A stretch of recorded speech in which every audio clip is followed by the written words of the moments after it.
going on, everybody? Aiden from Birds vs. Boys here, coming to you after the first Eagles stressful game of the year, live reacting in the latest chapter of the woulda, coulda, shoulda Cowboys. We knew how this was going to go. We felt it in our bones all week. We talked about it on our preview podcast. I did not think this would be a game that the Eagles would just blow them out.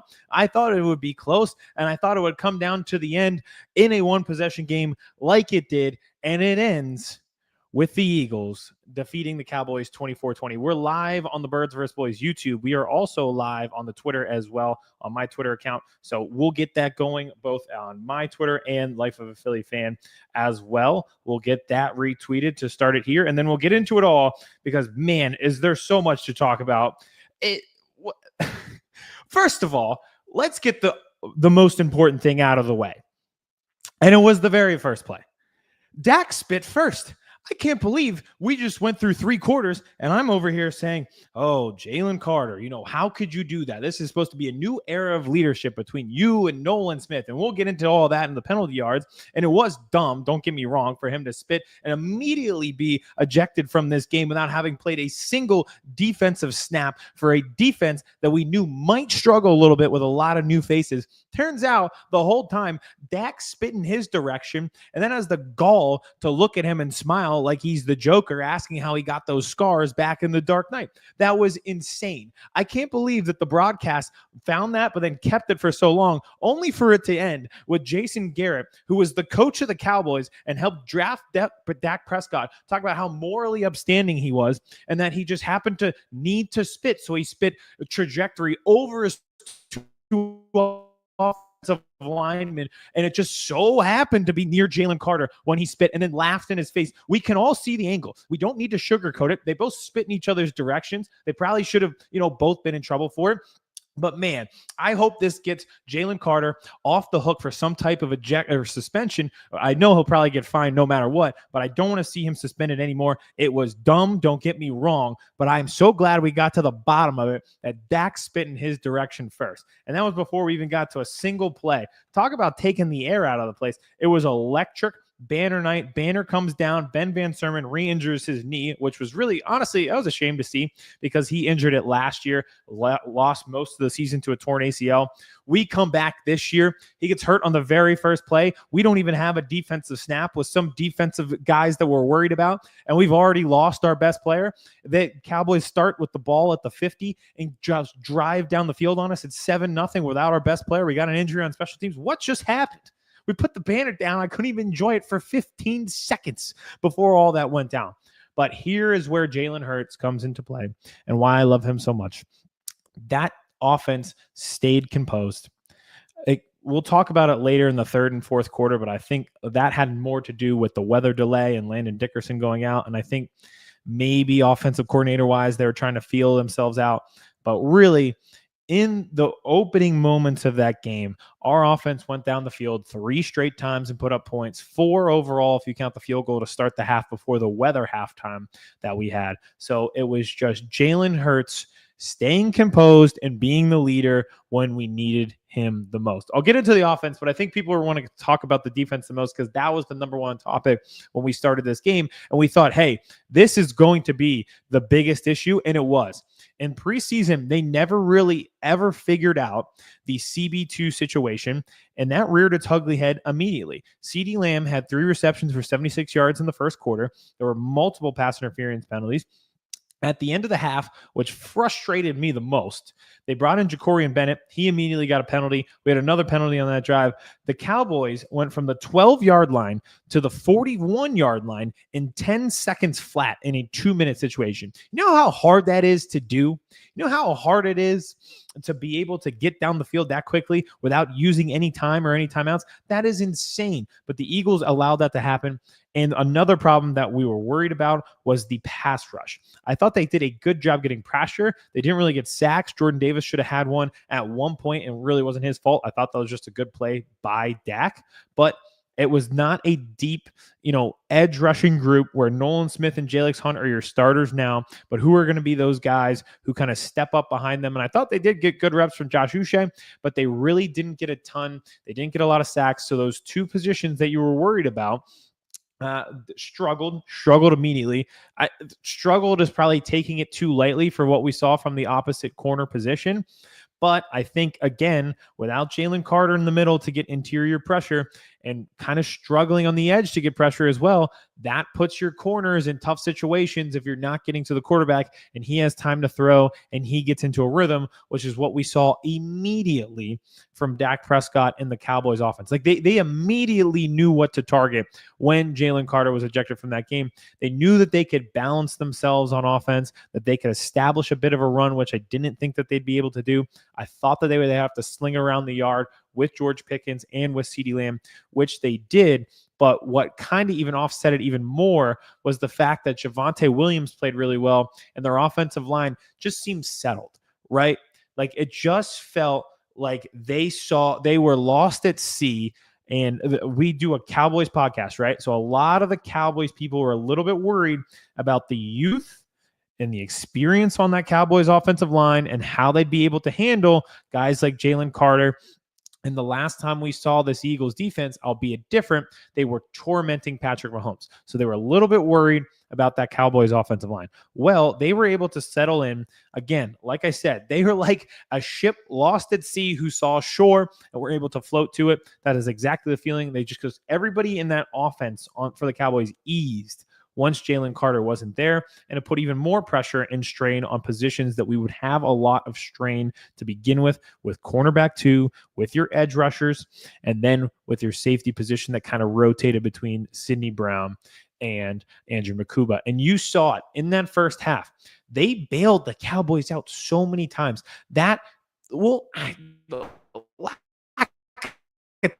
But I don't know what you want me to call it from what we saw from that cornerback position, but also the lack of discipline that led to these penalties twice in the first half. The Cowboys were able to get 3rd and 22 conversions on penalties. That drove me up a wall. That was infuriating. But part of that was they were able to, take those shots. Dak Prescott was willing to go over to the middle to his tight end. On the 3rd and 22, he's throwing it up to George Pickens. He's throwing it up to CeeDee Lamb. He does not care. And they settled in. All right. So I think this game is kind of split up into chapters. And then that first chapter, I think you were really worried about your defense. And I think what that weather delay was able to do for both defenses was allow them to settle in and think and process. Because if anyone who's ever played football, that first game of the year, one, you're all amped up to begin with, but it just feels like teams move faster. When the weather is still warm and it's nice outside to play, there's no snow, anything, there's no cold, and you're still fresh. You haven't gone through a season of practice and getting hit. Everybody on offense is a little loose. So it's easier to score. And you kind of felt that early with these offenses. And the defenses with that weather delay felt like they were able to process and come back. The Eagles did a good job. I felt like they got more pressure after that. They changed up their pressure looks, culminating in that final 4th down where it looked like they brought 2 linebackers and 6 guys, and Dak kind of just had to take his one-on-one shot, throw it up to CeeDee Lamb. It goes through his hands. It would have been a tough catch to begin with, but he doesn't pull it off. But again, that's because you adjusted and you brought a little extra pressure. Everybody settled down. Now for the Eagles, I think the weather delay, not only did the Cowboys kind of change up their looks a little bit, Landon just felt off. I did a TikTok live before they came back during the weather delay, and that play right before the weather delay, it looked like he got ran up on the back of his knee, and it could have been his back, but he just didn't look right, and then he had to just sit there for an hour and a half, and that threw everything off. I think their plan was to be conservative in that 4th quarter, get behind their big offensive line, have one of those FU drives where they get the ball for 6-7 minutes, and they did have one where they went 6 minutes and didn't even pass midfield, which is crazy to think about, and just, they got their opponent to the mat with the lead, and they were just going to suffocate them until the round ended. That was the plan, but it didn't go according to plan without Landon Dickerson and with the change of looks for the Cowboys. I think going forward, what you would like to see and what they kind of did do on that final drive, they got the ball finally to A.J. Brown. It was close to going a whole game without getting him a single target. They finally got him that target on that final drive and got a little bit more aggressive. I think this year you're going to have to be that. Teams just aren't going to sit there in those 4-minute situations, as we'll call them, where you're trying to run clock and you're trying to pound the rock and just line up and say, our offensive line is big off the bus. We're bigger than you. It doesn't matter. Here's Saquon. You can't do anything about it.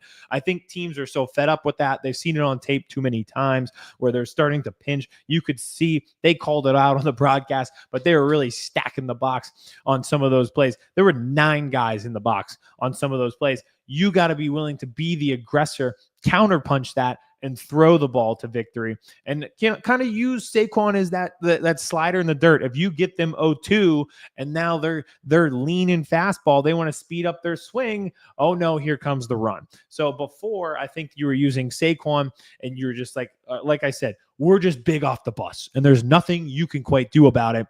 But now I think you kind of have to inverse that and go throw first in those situations. But you know what? They did do their job there at the end and did that on the final drive. They had a few in the fourth quarter. They had a 6-minute drive in the fourth quarter. Then they had to punt after that. And then on the final drive, you knew once they got the 3rd and 3, I feel like I've seen this a million times, but we all knew, every Eagles fan knows it's going to be a draw. And I don't know how defenses don't know it's going to be a draw on 3rd and 3. I will admit the Eagles had a beautiful look on that play, where they used Dallas Goedert almost as like a shield, where he ran an actual credible route. The linebacker had to go with him, and then he stuck with Goedert, and lo and behold, here comes the hole for Jalen Hurts to run through, convert, end of game. Eagles win. So that was good work by them after that A.J. Brown toss, and that's what you need to see from them going forward. Some other things from them, Tyler Steen, we talked about the offensive line, and I feel bad that I started a little bit negative after the weather delay, but I thought for the first half they were remarkable.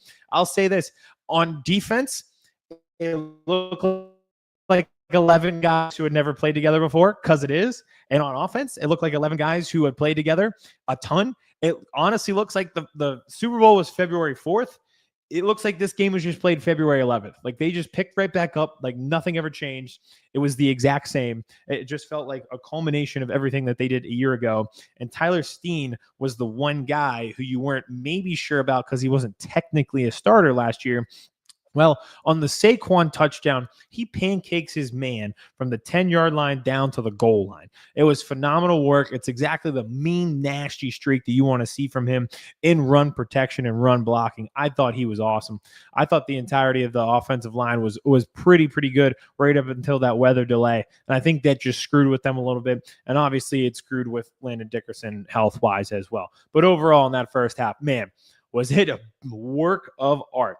And I'll say this because I think a lot of the conversation, aside from the spitting that occurred in this game, it's going to be about A.J. Brown, the fact that he didn't get his first target until the end of the fourth quarter. But we kind of do this whack-a-mole situation with the Eagles all the time. And some people are going to say, oh, well, it's not pretty. Like, this is ugly. They're just sitting on the ball. Man, they have all these skill position players. They should light it up. Well, we've seen it go a variety of different ways now. And in this specific case, they were playing a lot of man in the first half. They were manning up with A.J. Brown and with Devontae Smith. Well, what did that do? It created a lot of turned heads. And when the pass rush didn't get home because they traded Micah Parsons, it allowed Jalen Hurts to get out of the pocket and scramble for first downs. Now, if you change those looks, then you end up with better. I think they could do more route scheming for A.J. Brown and Devontae Smith down the field. But it allows for more one-on-one situations for them. If your eyes are in the backfield on Saquon Barkley or Jalen Hurts, they are not with your man in coverage. They can get lost. And if they get lost, it's going to be a very, very tough day for you. We got our first comment here. I appreciate you coming in. It's good to be back with you. CB2 needs to play with better technique. Pass rush needs to develop. Toth looked better than I thought he would. QB1 is him. I agree with all 4 of those statements. CB2, I don't even know technique-wise. Yes, it just might be a sheer talent thing. Like I just don't know if any of these guys are quality starters in the NFL. They looked like they got themselves. They played timid. Timidness led to penalties. Penalties led to more timidness, and that allowed guys to get open too. So all in all, I thought that was just, quite frankly, a disaster. Pass rush needs to develop, and I think if there's a position that it would develop and you're less worried, you're a lot less worried about the pass rush than you are with the cornerback in the secondary room, because some of that pressure is going to be alleviated by Jalen Carter coming back. Toth looked better than I thought. He was pretty good. I do think, like I said, I don't think this is a Toth issue. I just think that the Cowboys had a good strategy on the Eagles once we came back from that weather delay. And then QB1 is him. Yeah, it's just so funny. The last time we saw Jalen Hurts, he was Super Bowl MVP. And then we went through 6 months of guys debating about like, oh, is he a top 10 quarterback? I'd take Jared Goff to start my team over Jalen Hurts. And then you get in that first quarter when you can't stop this Cowboys offense, and the Eagles offense is just flat out flying down the field, getting everything at will. He has 2 rushing touchdowns. They're like, oh yeah, I forgot. Jalen Hurts is the guy. He is why. This is why he's a franchise quarterback. This is why you want him on your team. That's exactly what you needed from him in that moment. He is him. I appreciate you being back, Lee. Now back to the Eagles and AJ Brown, Devontae Smith. Again, I think that they could scheme them open more, but this is the constant whack-a-mole that you're going to have to do with this team. Guess what's going to happen next week? All the emphasis and all the attention is going to be on AJ Brown and Devontae Smith. And when that happens and they get them mixed in, that opens it right back up for Saquon Barkley. So again, you're whacking one hole and it's AJ Brown. And then guess what? The gopher pops up another one and it's Saquon Barkley. So I'm not too worried on that front. Front, I am worried on. The lack of discipline on defense was infuriating. Over 100 penalty yards. They had about 93 there in the first half. It's supposed to be like a new age of leadership there. And with Nolan Smith and Jalen Carter, since Brandon Graham and Fletcher Cox retired, well, they had 3 penalties of unsportsmanlike conduct and an ejection in the first half. So not a great start there. I love those guys, but it wasn't the start that you would hope for that. And that bothered me quite because I thought they got off to a rough start. And we talked so much, or not even us. They did. What am I talking about? They talked so much about this being a new year, about how they're staying composed, about how they're going to meet this moment, but they are not going to, be over the top. They know what it takes. They stay composed. You stay on the mission. It's a new year. Like that was them. Tough, together, detailed, right? Well, nothing about the defensive performance in the first half led me to believe that they were tough, together, or detailed. None of the 3 things that they've tried to ingrain in my mind, like I'm the character from Severance, have they been able to do in that first half. And again, they got better, and we think the pass rush will develop, and it'll be better with Jalen Carter. But you're a little bit worried about that because it just didn't look right. It did feel great to get the win, though. I'll say this. If I'm a Cowboys fan, how often do you, there's going to be so many ifs, ands, or buts about this game. Oh, if CeeDee Lamb makes those catches in the final drive. Oh, but CeeDee Lamb, it hit off his helmet. You can't blame Dak. How many times do we have to do this with the Cowboys? Again, people, I said this since they mentioned the game being the week 1 opener. It's going to come down to the end, and it's going to come down to the Cowboys having the ball. They're going to need a touchdown to score, and they're not going to be able to do it. They're not going to be able to execute when it matters the most, and everybody's going to walk away, and they're going to be like, well, I was impressed with the Cowboys because they were able to stay in it. They had a chance to win. If this, that, and this would have happened, they would have won the game. It's been 10 years of me hearing the same thing, ifs, ands, and buts, with the Dak Prescott era and this Cowboys era in general in my lifetime. I knew exactly how this would go. It's how it always goes with this team. The woulda, coulda, shoulda Cowboys strike again in week 1, and you just knew it was going to come at a prime time season opening game. You knew it was going to be 1 possession, and you knew they weren't going to be able to get it done, and you knew everybody was going to fall for the cheese and say, yeah, but they fought valiantly. They were able to stay in this game. Did you win? Did they win the game? Because you can have complaints about the Eagles, and you have things to fix and receivers to target. Did they win the game? Yes. It always seems like when we're doing it with these 2 teams and we have complaints, when it comes down to the Eagles, there's complaints. But at the end of the sentence, you say, did they win this game? And it's almost always a yes. With the Cowboys in these tight situations, it's almost always a no. Now, between these 2 teams, I'll end this kind of how I started and talk about the intensity of this game. You now see why the league wanted these two teams to play on banner night in week 1. In recent years, the rivalry has lost its luster because of injuries and just positions on the schedule where you're not getting Hurts versus Dak. You're not getting primetime worthy games between these two teams, or one's already knocked out of the playoffs, or one has a losing record, all this different stuff. All right. You saw why tonight the league wanted to bring that rivalry back, and they might have gone too far. They created the monster. Dr. Frankenstein might have gone too far creating this monster when Jalen Carter and Dak were spitting on each other. But you now see why the league wanted week 1 prime time, start the season Eagles Cowboys. I'm sure it was a ratings bonanza, but at the same time, it was intensity that you love in football. It was chippy. Apparently, you can't taunt guys anymore. I did not know that you couldn't flex over people. They're grown men. I'd probably let them be able to taunt and do all these different things. But I digress. We live and we learn.